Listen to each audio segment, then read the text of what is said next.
Jadi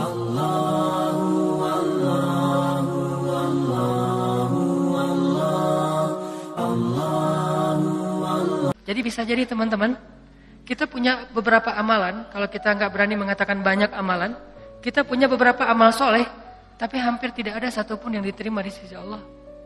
Kenapa Ustadz? Ikhlas kok Ustadz? Di awal, bisa jadi di tengahnya ria. Enggak, di tengah saya tetap ikhlas, bisa jadi di akhirnya ria. Enggak, di akhirnya masih ikhlas, bisa jadi barusan aja ria. Setelah after years, setelah beberapa tahun. Sehingga kalau kita nggak punya modal amal soleh yang diterima di sisi Allah, gimana kita mau ngangkat kedua tangan kita? Makanya kadang-kadang kan ujiannya kayak gitu.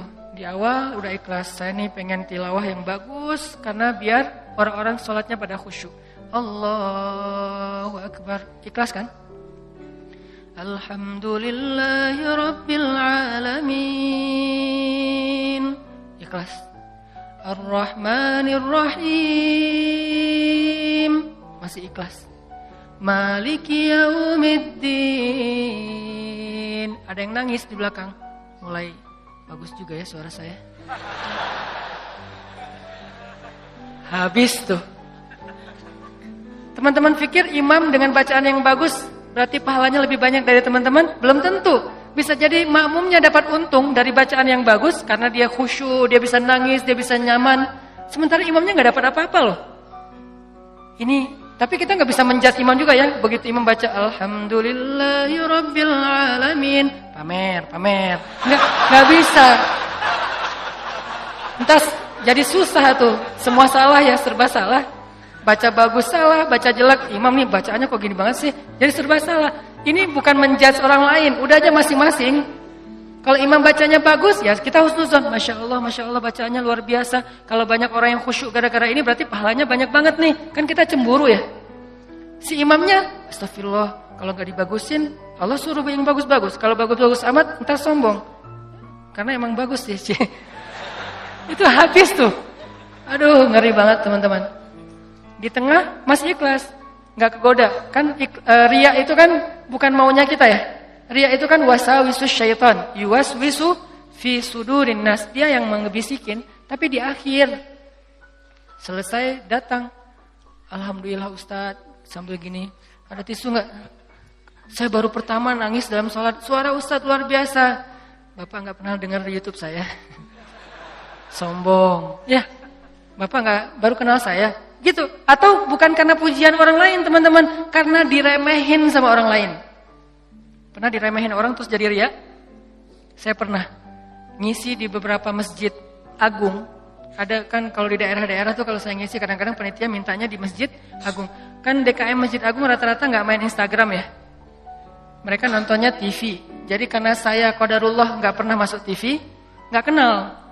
Ini Ustadz siapa sih? Ada nggak di Damai Indonesiaku? Nggak ada. Oh, biasa aja. Karena saya nggak pernah masuk TV, akhirnya beliau nggak kenal kan, bukan yang pemain sosmed. Dan dari situ mulai ada ngeremehin. Panitia nawarin tempat, mereka bilang, udah biasa aja lah, nggak usah terlalu heboh. Paling juga jamaahnya nggak setengah masjid, katanya. Saya dikasih tahu sama panitia, Ustadz, ini DKM-nya kayak gitu ngomongnya. Oh, kita lihat aja nanti. Mulai kan? Ria nih. Terus saya datang, ternyata alhamdulillah qadarullah Allah yang melangkahkan kaki-kaki mereka rame nih sampai pelataran masjid. Pas rame, DKM-nya bingung. Ini Ustadz siapa sih kok bisa rame gini yang datang? Saya, ya sih. Ria nih. Mulai yuwaswis was-wasa. Jadi perang batin banget teman-teman sama setan. Bukan maunya saya, setan yang kayak gitu. Kita cuma punya dua pilihan, mengaminkan atau menolak. Kalau kita mengatakan iya sih, berarti kita membenarkan kata-kata setan di dalam hati, ria, sombong. Atau kita mengatakan astagfirullah, nggak mau kegoda gitu. Pas waktunya sholat maghrib, panitia biasa, panitia kan kenal pastinya ya. Ustadz dorong-dorong saya gitu kan. DKM nggak ngedorong. Kan kepancing. Kenapa DKM nggak ngedorong? Ngelihat penampilan saya dari ujung rambut sampai ujung kaki kayak kurang meyakinkan gitu. Nih Ustadz bisa ngaji nggak sih? Ngelihat ujung kupluk, di tengah kaos atau pakai kemeja, bawah celana jeans biasa. Ini bisa ngaji nggak ya? Akhirnya DKM kayak ragu-ragu gitu mau dorong saya jadi imam. Dalam hati 5 menit lagi dengerin aja nanti. Wah, taswis, luar biasa. Karena didorong-dorong terus sama penitia, ya udah deh, saya mau ya kalian yang dorong kan, dorong lagi dong, didorong ya. Udah aja jadi imam, ngimamin. Karena tadi diremehin sama DKM, kepancing dong. Wah, Ar-Rahman nih, gua keluarin sekalian,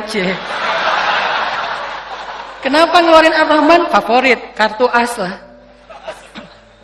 Kan DKM-nya kayak ragu-ragu gitu. Sampai saya bilang, soft dirapatkan, diluruskan, saya nggak mau pakai bahasa Arab. Walaupun nggak bisa.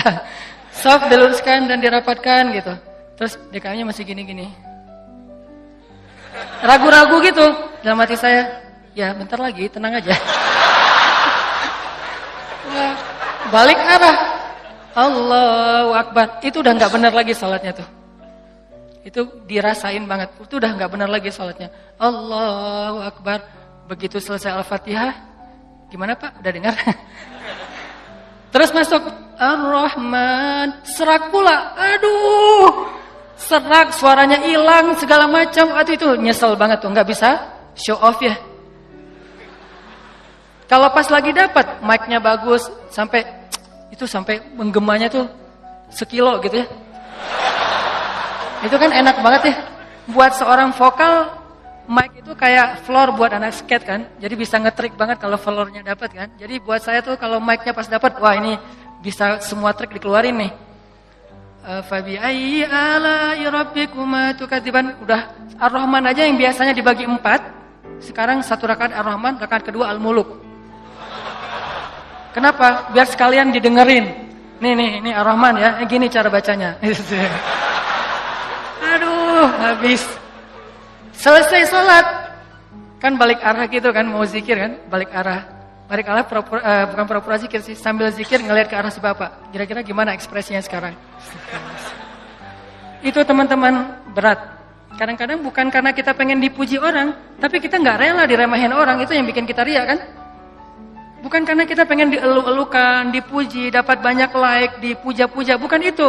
Itu kita masih kadang-kadang bisa ngerem. Tapi kita nggak sanggup bertahan, nggak bisa sabar kalau diremehin orang. Akhirnya kita bocorin juga kebaikan kita. Habis. Diremehin suami, diremehin pasangan, diremehin orang tua, diremehin mertua, diremehin teman-teman, segala macam. Diremehin tetangga. Kita bukan pengen dipuji dan dipuja oleh orang lain. Tapi kita nggak tahan kalau diremehin. Keluar juga tuh. Siapa yang selama ini yang melakukan ini? Siapa yang bantu kamu? Siapa? Keluar semua. Satu persatu yang kita sebutkan, satu persatu berguguran dan tidak ada nilainya di mata Allah SWT. Sabarkah kita ketika diremehkan oleh orang lain untuk tetap menjaga rahasia amal kita antara kita berdua aja dengan Allah? Itulah ujian ikhlas. Bisa nggak kita jaga? Nggak mau kita bocorin rahasia kita berdua sama Allah. Begitu kita bocorin, sedih banget tuh. Udah langsung tidak ada lagi nilainya di mata Allah. Berapa banyak dari amal yang kita lakukan yang benar-benar kita mampu menjaga keikhlasannya di awal, di tengah, di akhir. Kalau ada, jangan menyimpulkan dulu bahwa kita udah sukses karena masih ada waktu selama kita masih hidup untuk kita batal. Mungkin nggak batal di akhir, tapi batalnya setelah beberapa tahun. Ada teman kita datang nanya-nanya ke kita tentang, ngafal Quran itu susah banget ya. Kenapa? Aku tuh ngafal 1 juz aja, juz 30 gak beres-beres. Oh, ya sebetulnya gampang sih kalau udah tahu triknya. Mulai nih. Emang idealnya ngafal Quran berapa lama? Ya tergantung orangnya. Ada yang 10 tahun, ada yang 5 tahun, ada yang 2 tahun, 3 tahun, setahun. Kalau aku sih alhamdulillah 6 bulan khatam. Habis semuanya tuh. Ngafal Quran emang gampang, capek, susah loh. Yang susah itu bukan ngafalnya, murojaahnya kan, ngejaga hafalan. Udah hafal 5 juz, biasanya baru kerasa capeknya tuh setelah 5 juz, kata orang-orang yang hafal. Setelah 5 juz, mulai nih, keteteran yang di belakang, balik lagi ke depan, hilang lagi yang di belakang, balik lagi. Kayak gitu ngafal Quran saking capeknya tuh sampai orang yang banyak putus asa. Udah setelah perjuangan, effort yang luar biasa, hilang hanya gara-gara kalimat cuman 5 menit aja, habis semuanya teman-teman. Rugi banget kan? Jadi jangan dulu menyimpulkan bahwa kita tuh udah pasti soleh, udah pasti istimewa, udah suci banget. Hanya gara-gara kita punya amalan soleh lebih banyak dari teman kita. Mungkin dia amalnya biasa-biasa aja, tapi dia karena biasa-biasa gak bisa ngeriain kan. Hafal 30 juz dengan hafal Al-Ikhlas. Kira-kira mana yang pantas diriakan? 30 juz dong, Al-Ikhlas gak mungkin riak. Gimana kita mau riak? Gua udah hafal loh apa? Al-Ikhlas. Apa yang mau diriain Al-Ikhlas? Yang ada Al-Ikhlas itu surat pelampiasan. Kalau udah mentok Al-Ikhlas. Sawa'un 'alaihim a'anzartahum. Perasaan tadi sebelum sholat lancar. A'anzartahum Qul huwallahu ahad. Biasanya gitu kan? Mentok-mentoknya Al-Ikhlas. Kenapa? Cuman Al-Ikhlas yang kita paling ikhlas. Kenapa tadi kok bacanya yang susah-susah? Pengen dong sesekali orang tahu kalau hafalan saya udah nambah kan gitu ya. Pengen dong orang tahu, kayak kadang-kadang kan kita suka pengen melakukan sesuatu yang orang lain gak bisa lakukan. Membaca surat yang orang lain gak hafal surat itu jarang. Kalau Al-Ikhlas, Al-Falaq, An-Nas, Al-Kafirun. Al-Kafirun masih oke lah. Karena Al-Kafirun suratnya agak susah kan. Banyak orang yang terjebak. La abudu ma ta'budun wala antum abidun ma abud. Kapan selesainya nih? Mutar aja di situ Al-Kafirun teh. Nah, kalau Al-Ikhlas kan jarang yang terjebak. Kalau Al-Ikhlas juga sampai salah. Ini nih ngeri banget nih. Jadi mungkin jangan ngeremehin dulu teman-teman. Ada teman kita yang hafalnya, kamu hafal surat apa? Enggak, cuma dikit dari At-Takatsur sampai An-Nas doang. Itu juga gara-gara modal sholat taraweh. Karena dia taraweh selalu dengar itu kan, di taraweh suka dengar ayat itu ya. Akhirnya kehafal sendiri. Dia nggak pernah sombong, dia nggak pernah riak karena hafalannya sedikit. Kita yang 30 juz, segitu doang, kemana aja loh? Habis 30 juz. Jadi yang hebatnya itu bukan berapa banyak amalannya teman-teman, tapi seberapa kuat dia menjaga keikhlasannya di awal, di tengah, di akhir, dan setelah beberapa lama. Jadi jangan menyimpulkan dulu. Fala tuzakku anfusakum huwa a'lamu bimanittaqo. Jangan kalian menganggap diri kalian udah pasti soleh, pasti istimewa, pasti baik, karena Allah lah yang paling tahu siapa yang paling bertakwa. Maksudnya siapa yang paling ikhlas. Karena at-taqwa hahuna. Belum lagi nanti ada orang kadang-kadang saya pernah di sebuah masjid, kita ngadain acara tabligh akbar, terus masjidnya rame, anak-anak mudanya penuh sampai ke depan masjid. Setelah selesai acara tabligh akbar kan suka ngobrol-ngobrol gitu kan sama DKM di ruang DKM. Ada salah satu sesepuh masjid ngobrol sama saya, dan waktu itu saya juga sedih. Kenapa saya ladeni gitu? Harusnya saya pergi aja biar menjaga amal beliau kan. Beliau cerita, Ustadz, alhamdulillah ya sekarang masjidnya rame. Ini perjuangannya gak mudah loh Ustadz. Dulu dari awal nih, ketika kita pembebasan lahan masjid ini aja, udah konflik, sengketa dengan beberapa tetangga. Akhirnya saya perjuangkan Ustadz dari awal, sampai bisa pembebasan lahan. Kemudian kita bangun masjid ini dengan gotong royong luar biasa. Fundingnya itu susah banget Ustadz. 5 tahun baru beres masjid ini Ustadz. Udah gitu saya yang bikin yayasan masjid ini. Sampai ADRT-nya itu saya yang bikin Ustadz. Satu persatu beliau sebutkan perjuangannya, jasa-jasanya, jerih payahnya, effortnya, dan segala macam pengorbanannya. Sampai akhirnya masjid ini rampung, sekarang dipakai banyak orang sholat, sekarang udah gampang. DKM sekarang tuh gampang, gak seperti awal-awal dulu.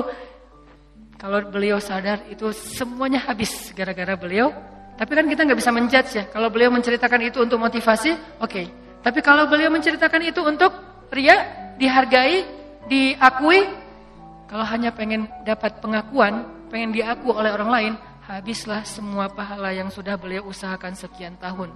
Harusnya kalau beliau ikhlas, satu orang yang datang ke masjid untuk ikut acara tabligh akbar, sholat berjamaah, taubat, sadar, zikir, ibadah, beliau dapat pahala. Kebayang gak kalau ada 5.000, 10.000 anak muda yang datang untuk ikut acara di situ? Pahala beliau banyak banget, tapi hilang hanya dengan 5 menit berbicara. Jaga lisan. Faliyakul khairan aw liyasmut. Mending diam aja deh. Sebegitu gampangnya hilang amal-amal kita gara-gara tidak mampu menjaga keikhlasan kita, teman-teman.